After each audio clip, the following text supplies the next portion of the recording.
birthday vlog!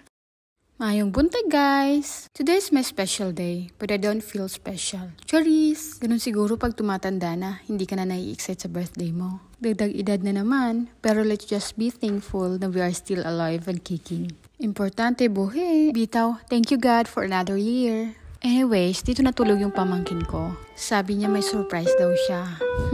Kaya pala di ako binati pagkagising niya.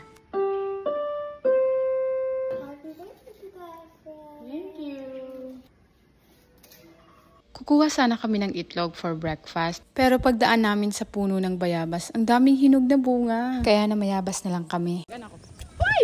Inarawan ng mga manok! Adoy! Nasira na. So punta na tayo sa pakay talaga namin ang manguha ng itlog. Init-init ko. Bilang kabayaran sa itlog, ay binigyan ko sila ng bayabas. Ang harvest namin. Egg and bayabas. At dahil birthday ko daw, siya na daw yung magluluto ng breakfast namin. Relax lang daw ako. At ginawa pang ang cake yung pritong itlog. Thank you, Anagay. Make a wish and blow your candle.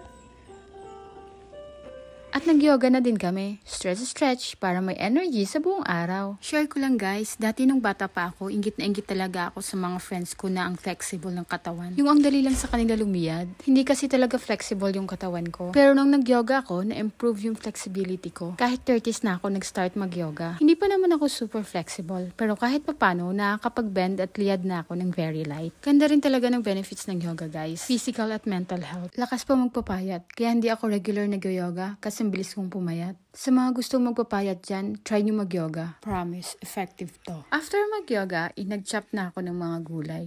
Siyempre, magluluto ako ng pansit, pampahaba ng buhay. At para na rin i-share yung blessing ko sa iba. Hindi man ganun kalaki yung share ko ngayon. Pero malay nyo, sa future, madaming blessing yung dumating at madami pa tayong masishare. At dumating na nga sila ate para tulungan akong magluto. Kasi, you know, hindi naman ako kagaling magluto, baka ma-okray lang yung pansit ko. Meron ng bata ditong makulit at silip ng silip sa nilulutong pansit. Pansit! Hey! Pansit yan! Pansit yan! Pansit yan! Mukhang sumasakses na nga yung pansit namin, step by the step. Sabi ng kuya ko, sobrang dami daw ng handa kong pansit. Magiging immortal na daw ako nito. Pinalot na namin sa lunch pack yung mga naluto namin. Nakakatuwa lang kasi noon ko pa gustong gawin to at natupad ko na nga ngayon. At sa kanila ko nga shinare yung blessing ko. Sana sa munting bagay na to, imaibsan ng gutom nila kahit isang gabi lang. Maraming salamat sa panonood guys. Naway madami pang dumating na blessing para madami pa tayong ma-share.